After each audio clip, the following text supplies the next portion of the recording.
Nag-try kami ng Happy Meal dito sa Japan. Diba? May kasama siyang ganito, isang burger.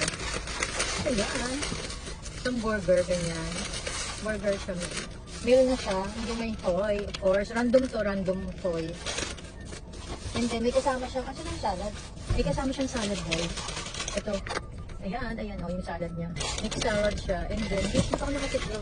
Tapos ito, may greens. Ayan, mamaya na mag-ano muna ako. Masusikbag muna ako. Anything, sir?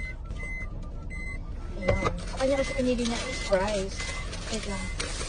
Ayun ako kasi ubas na. Delivery niya ako. No? McDonald's. Ayan. Dalawa to. Dalawang Happy Meal kasi dalawa kami nito. Salad ko. Ayan, may kasama dito sa salad ko. Sa salad ko, nabalik ko. Ayan, diba? Ganyan dito kasi pag set-set. Or kami pili ka ng fries or salad. Kasi ito, walang ketchup. No, walang ketchup na. Kaya meron na pala siya. Ayan, oh. Ito na sa